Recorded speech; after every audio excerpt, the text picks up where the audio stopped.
Good evening అండి. మొదటిసారిగా డువాడే channel చూస్తున్నట్లయితే సబ్స్క్రైబ్ చేయండి. అసలు టీఎస్పీఎస్సీ ప్రక్షాళన విషయంలో ఏమైనా ముందడుగు పడుతుందా? నోటిఫికేషన్లకు మార్గం సుగమమైందా? టీఎస్పీఎస్సీ ప్రక్షాళన కావచ్చు, నోటిఫికేషన్ల ఆగమనం కావచ్చు, అవి వస్తాయా రావా అనే దాన్ని ఎప్పటికప్పుడు వాళ్ళు ఆ బాధ్యతాయుతంగా పారదర్శకంగా అంటే ఏం చేసిర్రు, ఎలా చేస్తుర్రు అనేది మనకు అఫీషియల్ సమాచారం కావచ్చు, అనఫీషియల్ సమాచారం కావచ్చు, వాళ్ళే తెలంగాణ సీఎంఓ పేరిట ఏదైతే ట్విట్టర్ వేదిక ఉందో ట్విట్టర్ వేదికలో వాళ్ళు చేస్తున్నటువంటి ప్రతి అడుగు, వాళ్ళు వేస్తున్నటువంటి ప్రతి అంశం ఏదైతుందో, ఎలాంటి నిర్ణయాలు తీసుకుంటారో మనకు అర్థమవుతుంది. తెలంగాణ సంబంధించి గవర్నమెంట్కు ఏదైతే తెలంగాణ సీఎంఓ ఆఫీస్కు సంబంధించినటువంటి ట్విట్టర్ ఉందో దాన్ని పరిశీలిస్తే సో ఎలాంటి ముందడుగు పడింది అనేది ఆలోచిస్తే యూనియన్ పబ్లిక్ సర్వీస్ కమిషన్కు సంబంధించినటువంటి చైర్మన్ మనోజ్ సోని కావచ్చు, అదేవిధంగా యూపీఎస్సీకి సంబంధించినటువంటి కార్యదర్శి శ్రీ శశిరంజన్ కుమార్ కావచ్చు, వీళ్ళతో మన తెలంగాణ గవర్నమెంట్కి సంబంధించినటువంటి ముఖ్యమంత్రి రేవంత్ రెడ్డి గారు, అదేవిధంగా ఉత్తమ్ కుమార్ రెడ్డి గారు, ఇద్దరు కూడా ఒక మినిస్టర్, ఒక చీఫ్ మినిస్టర్, ఇద్దరు కూడా పోయి నిన్న మాట్లాడడం, వాళ్ళతో చర్చ పెట్టడం, ఇదంతా కూడా అఫీషియల్ సమాచారం. తెలంగాణ సీఎంఓ ట్విట్టర్ వేదికగా పంచుకున్నటువంటి అంశాలని మనం ఈ వీడియోలో చర్చిస్తున్నాం.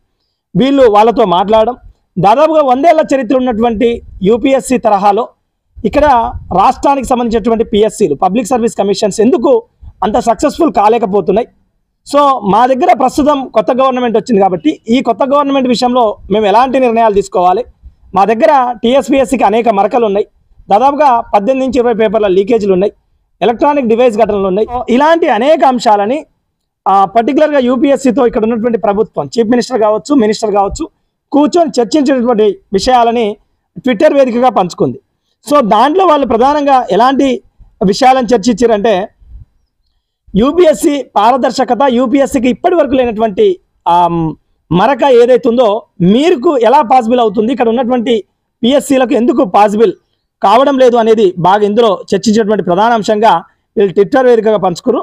అంతేకాకుండా యూపీఎస్సీ చైర్మన్ యువ ముఖ్యమంత్రి శ్రీ రేవంత్ రెడ్డి గారు వాటి నియామకాలపై వాళ్ళెలా నియామకాలు చేపడుతున్నారు, అంత ట్రాన్స్పరెన్సీకి కారణం ఏంటి, అంత అకౌంటబిలిటీకి కారణం ఏంటి అనే విషయాన్ని కూడా చెప్పడం జరిగింది. ఇంకా టీఎస్పీఎస్సీకి సంబంధించి వీళ్ళు ఒక కన్క్లూజన్కు వచ్చినటువంటి అంశం ఏంటంటే, టీఎస్పీఎస్సీ అనేది పూర్తిగా ఒక రాజకీయమయం కావడం, రాజకీయ పునరావాస కేంద్రంగా మారిందని చెప్పడం, ఫలితంగా పేపర్ లీకేజీలు, నోటిఫికేషన్ల జారీ, పరీక్షల నిర్వహణ, ఫలితాల వెల్లడి ఒక చాలా జాప్యంగా మారిందని చెప్పడం ఈ ట్విట్టర్ వేదికగా పంచుకున్నారు. నీళ్లు, నిధులు, నియామకాల లక్ష్యంగా ఏర్పడినటువంటి తెలంగాణ రాష్ట్రంలో గత ప్రభుత్వాల అసమర్థత కారణంగా నియామకాల విషయంలో తీవ్ర నిర్లక్ష్యం వంటి అంశం చోటు చేసుకుందని ఈ ట్విట్టర్ వేదికగా పంచుకోవడం జరిగింది. అధికారికంగా రాజకీయ ప్రమేయం లేకుండా చైర్మన్ సభ్యుల నియామకం కాక జరిగితే ఖచ్చితంగా ఆ ట్రాన్స్పరెన్సీ, ఆ అకౌంటబిలిటీ ఖచ్చితంగా ఉంటుంది. తెలంగాణ యువత ఏదైతే ప్రభుత్వ ఉద్యోగాల వైపు ఆలోచించేటటువంటి వాళ్ళు, సరే 30 లక్షల మంది నిరుద్యోగులున్న 1-2 లక్షల మంది చాలా ఖచ్చితంగా గ్రౌండ్ వర్క్లో ప్రిపేర్ అయ్యే వాళ్ళు ఉంటారు, తమ మీద తాము నమ్మకం ఉన్నటువంటి వాళ్ళు ఉంటారు, హార్డ్ వర్కర్స్ ఉంటారు, ఆ కమిట్మెంట్, డెడికేషన్, ఆ పర్సవరెన్స్ చూయించే వాళ్ళు ఉంటారు. కాబట్టి వీళ్ళు స్పెసిఫిక్గా వాళ్ళ కోసం ఒక మంచి నిర్ణయం తీసుకున్నట్టు మనకు స్పష్టమవుతుంది. టీఎస్పీఎస్సీలో అవకతవకలకు తావు లేకుండా సిబ్బందిని శాశ్వత ప్రతిపాదికన నియమిస్తామని కూడా వివరించారు. అయితే గత పేపర్ లీకేజ్లకు సంబంధించినటువంటి అంశాలను పరిశీలిస్తున్నప్పుడు టీఎస్పీఎస్సీలో అంత అవుట్ సోర్సింగ్ వాళ్ళు ఉండడం వల్ల వాళ్ళకు చాలీచాలని జీతం కావచ్చు, వాళ్ళలో ఉన్నటువంటి దుర్బుద్ధి కావచ్చు, ఇది పేపర్లని అమ్ముకునే విధంగా చేసిందా, లేకపోతే రాజకీయ నాయకుల ప్రోద్బలమా అనేది సరే అది సిట్ చేసినప్పటికీ ఆ నివేదిక ఇవ్వలేదు, ఎవరికి కూడా తెలియదు. కానీ మొత్తానికైతే అవుట్ సోర్సింగ్ లాంటి అంశాలను కాకుండా ఒక శాశ్వత ప్రతిపాదికన దాంట్లో మేము భర్తీ చేస్తామని కూడా చెప్పారు. సో అంతేకాకుండా టీఎస్పీఎస్సీ చైర్మన్తో పాటు సభ్యులకు కూడా ఎలాంటి గైడ్లైన్స్ ఉండాలి అనేది అడిగినప్పుడు యూపీఎస్సీ ఆ విషయంలో చాలా క్లియర్ కట్గా మనోజ్ సోని కావచ్చు, అదేవిధంగా ఇక్కడ శ్రీరంజన్ అనే కార్యదర్శి కావచ్చు, మీ టీఎస్పీఎస్సీ సిబ్బందికి సంబంధించి మీ రాష్ట్ర ప్రభుత్వ ప్రధాన కార్యదర్శి సమక్షంలో జరిగినటువంటి ఈ వాటిలో వాళ్ళు చెప్పినటువంటి అంశం వీళ్ళు ట్విట్టర్ వేదికగా ఏం పంచుకోరంటే, మీ టీఎస్పీఎస్సీ చైర్మన్ కావచ్చు, సభ్యులు కావచ్చు, మీ టీఎస్పీఎస్సీ సిబ్బందికి కావచ్చు, యూపీఎస్సీ తరపున మేము వాళ్ళకు అవగాహన శిక్షణ కార్యక్రమాలు ఇస్తాం, వాళ్ళు ఒక అంశం పైన లీగల్గా ఎలా ఇబ్బంది లేకుండా పోవాలో వాళ్ళకు ఆ శిక్షణా తరగతులు కూడా చేస్తామనేది చెప్పినట్టుగా వీళ్ళు అధికారికంగా ఏదైతే Telangana CMO office, chief minister కార్యాలయం ఉందో, ఆఫీస్ ఉందో, వాళ్ళు ట్విట్టర్ వేదికగా పంచుకున్నారు. ఇక్కడ శాంతి కుమార్ కావచ్చు, రాష్ట్ర ప్రభుత్వ ప్రధాన కార్యదర్శి, అదేవిధంగా ముఖ్యమంత్రి కావచ్చు, ముఖ్యమంత్రి ముఖ్య కార్యదర్శి కావచ్చు శ్రీవి శేషాద్రి, ఓఎస్డి అజిత్ రెడ్డి కావచ్చు, టీఎస్పీఎస్సీ కార్యదర్శి శ్రీమతి అనితా రామచంద్రన్ మేడం కావచ్చు, రాష్ట్ర అటవీ పర్యావరణ శాఖ ముఖ్య కార్యదర్శి కూడా శ్రీమతి వాణి ప్రసాద్ ఈ కంప్లీట్గా ఈ టీఎస్పీఎస్సీ నియామకాలకు సంబంధించినటువంటి సమావేశంలో పాల్గొన్నట్టు వీళ్ళు చాలా అకౌంటబిలిటీగా, చాలా ట్రాన్స్పరెన్సీగా, పారదర్శకంగా, బాధ్యతాయుతంగా నిర్వహిస్తారు.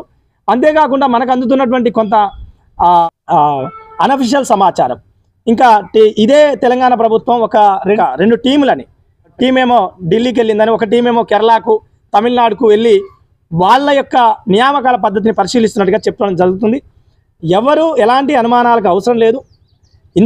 దాదాపు ఇంతకాలమే 2015-16 గ్రూప్ 2 అనుకున్నా ఇప్పటికీ ఒక్క గ్రూప్ 2 జరగలే.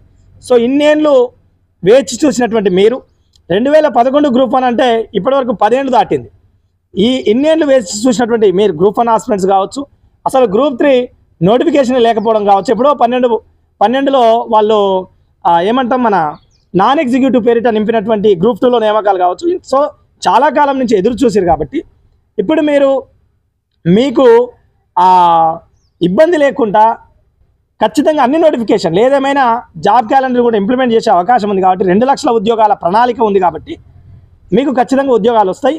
మీరు కష్టపడే వాళ్ళు, మీరు ఎవరైతే డెడికేషన్తో వర్క్ చేసేవాళ్ళు, ఎవరికైతే బలమైనటువంటి కమిట్మెంట్ ఉన్నటువంటి వాళ్ళు, ఎవరైతే మొండె ఎక్కువనా రాజు ఎక్కువనా అంటే మొండే ఎక్కువ అనుకునేటటువంటి వాళ్ళకి ఖచ్చితంగా సక్సెస్ రావడానికి అవకాశం ఉంది. ఇది అఫీషియల్గా అనఫిషియల్గా దొరుకుతున్నటువంటి సమాచారం.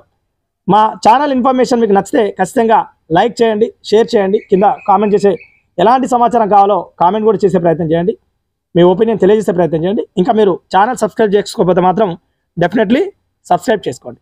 Thank you so much. మరొక వీడియోలో మరింత బెటర్గా కలుస్తా. జై తెలంగాణ, జై హింద్.